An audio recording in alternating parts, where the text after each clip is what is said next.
Uganda ebiseera ebisinga ebadde etundibwa negatively mu bintu ebikwatana n'ebya politics kino nekiri naye ng'ate amazima agaliwo nti tulina ebintu bingi ebirungi ennyo ebisobola okusikiriza abantu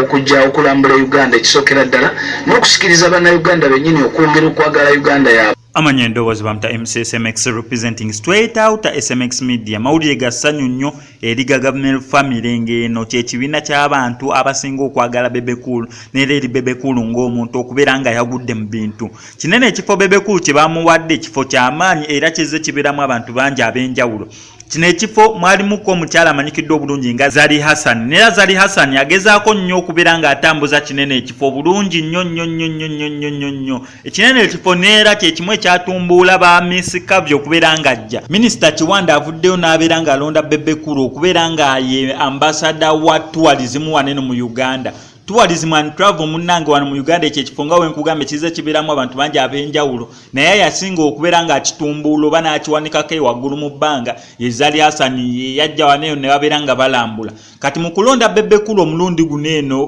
kineno kigenda mostly kubeera scientific nga tuwulira mbu wayinza okubeerawo scientific election oba campaigns n'ebisigadde kati neno naye egenda beera scientific nti Bebe Cool bamulonza abeere nga ye ambassador wa tourism naye this time round engeri gye tuli mu season ya coronavirus oba corona pandemic Bebe Cool agenda beera nga ayagaza abantu Uganda okujja okubeera nga bagirambula naye in the way eri scientific. Wantu alabanga Zari Hassan bajja waneeno nga ambassador wa tourism wane mu Uganda ne batandika okubeera nga balambula ebifo eby'amaanyi mu Uganda ebiyinza okubeera nga bisikiriza abalambuzi okubeera nga bajjako waneeno mu Uganda nera twala ebifaananyi bingi nnyo ne batambula east west north naano mu central byonna ebyetaagisa okubeera nga balambula ne babeera nga babirambula. Kati ye Bebe Cool agenda beera nga akipromotinga nga tagenda mu ebyo ebifo tuyinza omulaba ng'agenzeyo naye mostly bamulonze okubeera ng'akola scientific campaign oba scientific ambassador wenza omuyita tiye agenda singa kimarketinga online waneeno abantu basobole okubeera nga bategeera Uganda oba ng'ayagaza Uganda abantu abalala okujja babeere nga bagirambula.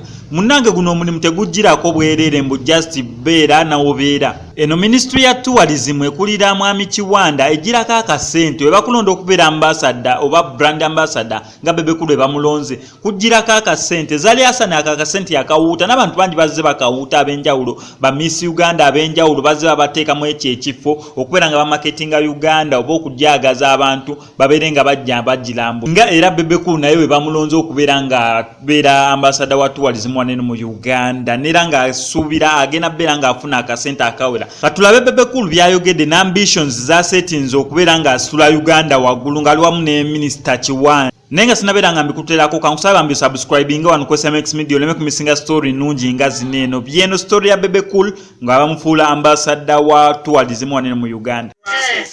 Agala okukola ne Bebe Cool ne team ayina team neneko okuba nti eggwanga lyaffe tulyagazisa abantu bonna si bannayuganda bokka kubanga tulina bakasitoma bana betutunulidde mu tourism tutinde Munnayuganda tutinde region ya East Africa tutinde Africa tutinde ensi yonna kati tekitegeeza nti tulina okukolagana ne team team esobola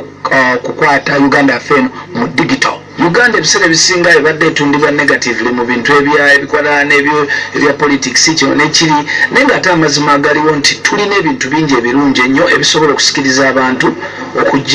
okujja okulambula Uganda ekisookera ddala n'okusikiriza bannayuganda bennyini okwongera okwagala Uganda yaabwe. Security bweri kwegamba byonna bo bikombayininga mu documentary olabira ddala nti interestinga abalambuzi okujja n'abannayuganda okukakasa nti ddala ebintu gavumenti byeyogerako gyebiri. Omuntu nga tannasalawo nti ajja agenda Uganda alina okutunga standard za hotels zaffe zifaanana zitya agenda kusula wafaanana watya kyaninga efaanana etya